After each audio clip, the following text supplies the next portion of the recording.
Magandang gabi sa ating lahat. Naparito kami para magbigay at magbahagi ng salita ng Diyos. Sa ating lahat, gusto mo ng kaligtasan. Sabi sa Bible, gusto mo ng good news, merong good news sa ating Panginoon. Sabi sa John 3, for God so loved the world that He gave His only begotten Son, that whosoever believes should not perish but have everlasting life. So sino man ang tatanggap sa ating Panginoon ng buong puso, ay magkakaroon ng buhay na walang hanggan. Hanggang nandito pa tayo sa mundo, kailangan naniniwala, nananalig tayo sa Panginoon upang tayo maligtas dahil hindi natin hawak ang ating buhay. Sapagkat kaibigan, according to the Bible, in Matthew chapter 4, verse 4, it is written that man shall not live by bread alone, but by every word that proceeded out of the mouth of God.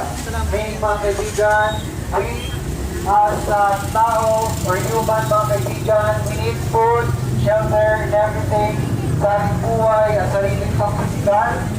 But most especially mga kaibigan, mas kailangan natin yung buhay, yung spiritual, pagkaan ay sobrang makapangyarihan sapagkat ito po ay salita mismo ng ating Panginoong Jesucristo na kung saan ang ating Panginoong Diyos na po ang nagdalang sa ating lahat ngayon sa atin at sa lahat na nakikita nyo mga kaibigan, ang ating Panginoong Jesucristo po ang siyang nagdalang ng lahat ng yan. Kaya po mga kaibigan, wala tayong may pagmamalaki sa ating mga sarili, kundi mga kaibigan, marapat nabigyan natin papuri at paglipuran ng ating Panginoong Jesucristo. By the way mga kaibigan, meron pong isang katotohanan sa Bible or sa sitwasyon, pagkakataon o anumang bagay mga kaibigan. Itong bagay nito na kahit kailan kaibigan hindi maiwasan ni naman. Ito po yung kamatayan. Sapagkat according to the Bible, itinakda minsan pa sa isang tao na siya'y mamamatay kung anumang paraan o sa kung anong kaparaanan ng kamatayan, darating at darating sa buhay ng isang tao yun. At kailanman hindi ito maiwasan kaibigan.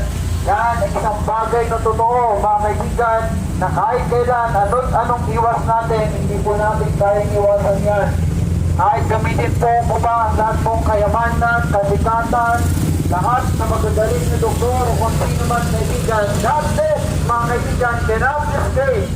At yan po ang itinagda sa bawat isa sa atin, sapagkat tayo lahat ay makasalanan according to the Bible. In Romans chapter 3, verse 10, it is written, there is none righteous, no, not one. Kaya po mga kaibigan, wala ni isa sa atin na matuwid, wala ni isa sa atin na walang kasalanan, sapagkat ang lahat ay nagkasala according to the Bible. And that day, I mentioned mga kaibigan, yaon po ang kabayaran ng kasalanan ng bawat isa sa atin. According to the Bible, in Romans chapter 6, verse 23, for the wages of sin is death, but the gift of God is eternal life through Jesus Christ our Lord. Bagamat ang kabayaran ng kasalanan at ng katauhan mga kaibigan ay kamatayan, meron pa rin pong napakagandang regalo ang Panginoong Diyos sa atin. Yun po ang buhay na walang hanggan sa pamamagitan lamang mga kaibigan ng ating Panginoong Jesucristo at wala na pong iba. Mga kaibigan, ang kaligtasan ay regalo ng Panginoong Diyos sa atin.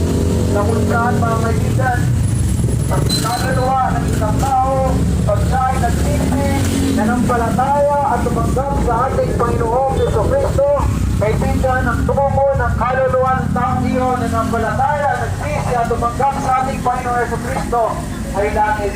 But those who reject the Lord Jesus Christ, but those who reject His Word, mga kaibigan, ang Bible nila sinasabi, ang tungo ng kaluluwa ng taong iyon ay ang lugar ng impyerno. Kaibigan, huwag mo nang itayin na dumating pa sa buhay mo kung saan ay malapit na ikaw sa kamatayan, saka ka lang magsisisig. Kaibigan, hindi mo hawak ang iyong buhay, hindi mo hawak ang iyong sarili, hindi mo malalaman kung ano mangyayari mamaya, bukas o isang buwan, sa taon. Kaibigan, namin ang ating Panginoong Jesucristo lamang po ang siya nakakaalam. Kaya sa ngayon, kung ikaw man ay naabot ng aming tinig at nangungusap mga kaibigan ng Panginoon sa iyo, kaibigan ng kaligtasan ay huwag mong ipagsa walang bahala. Ang kaligtasan ito na aming pong pinapangaral ay bigyan po ng malaga. Sabagkat kaibigan, darating at darating sa buhay mo. Kung dumating man ang kamatayan sa iyo na hindi ka nakakilala sa ating Panginoong Jesucristo, tatabihin mo sa lugar ng impyerno. Sana nakinig ako doon sa nagbabahagi ng salita ng Panginoon, lalong-lalo na patungkol sa kaligtasan at hindi ikaw napunta sa lugar na yon. Kaya kaibigan, ito pong pangaral na ito lamang po ay puro patungkol sa ating Panginoon Jesucristo at sa kaligtasan. Except the Lord Jesus Christ, wala na pong ipagkaibigan ang pagkailigtas ng isang tao. Dahil ang ating Panginoon Jesucristo lamang po kaibigan. Kaya po sa pagkakatang ito, may kaman ay nahabot ng aming tinig. Kaibigan, huwag po pong patigasihan yung puso, dahil din po ang iyong isip, ang iyong sarili kaibigan.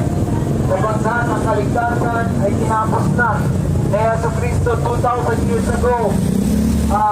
Doon sa cross of Calvary, binigay niya mismo kaibigan ng kanyang sarili, ang kanyang buhay upang ikaw ay maligtas. Kaibigan, hindi lamang ang kaligtasan iyon. Yan po ay biyaya, yan po ay regalo ng Panginoong Diyos sa atin. Nasa sa atin lang na tanggapin o tayo, buhay-bahay magdesisyon. Tanggapin ang ating Panginoong Jesucristo, manampalataya sa Kanya at pagsisihan mo ang lahat mong kasalanan sa ating Panginoong Jesucristo. Ganyan lamang po kasi kaibigan, sapagkat gayon din kalaki ang pag-ibig ng Diyos sa atin na Kanyang mismong buhay ang naging alay niya upang ikaw ay maligtas, ako at tayong lahat kaibigan. Sa gabi ito, sa nais po makamit ang kaligtasan, hindi lamang kaibigan, pagsisihan lahat ng kasalanan sa ating Panginoon Jesucristo, mananampalataya sa Kanya bilang Diyos at tagapagligtas at ang gawin mo si Jesus sa puso. Kaibigan, inaanyahan kita na sabayan itong panalangin at sabihin mo, Father God, Lord Jesus, salamat po sa iyong salita. Pinagsisihan ko po, Panginoon Jesus, ang lahat kong kasalanan. Nananampalataya po ako sa inyo, Lord Jesus, na kayo po ang aming Diyos at tagapagligtas. Pinubuksan ko po, Panginoon Jesus, ang aming puso at inatanggap kayo sa aming puso bilang aming Diyos at tagapagligtas. Maraming salamat, Lord Jesus, sa libreng kaligtasan ito. Sa pangalan ni Jesus, na aming Diyos at tagapagligtas. Amen. Dahil lang kaibigan, kadali, dahil lang kasimple, nakaligtasan. Maraming kung ito man ay nakasabay sa manalangin yun na may pananampalataya sa ating Panginoong Jesucristo, the Word of God says in John chapter 1 verse 12, but as many as accepted, we have given power to become the sons of God, even and not to believe on His name, the name of our Lord Jesus Christ. Mga kaibigan, patuloy ang aming pangaral, salita ng Diyos, kayo po aming pagbibigay sa mga babasahin, patungkol po sa ating Panginoong Jesucristo. Nawa po inyong basahin, huwag niyo pong itapon, huwag niyo pong sayangin. Patuloy na po namin igalang at bigyan respeto ang salita ng ating Panginoong Jesucristo. To God be all the glory, pagpalain ang bawat isa sa natin mo, sa lahat ng ating tricycle driver, sa lahat ng ating nagtitinda, mga pasahero, at lahat po na naglalakad, pagpalang gabi sa inyo, and to God be the glory. Jesus saves sinners.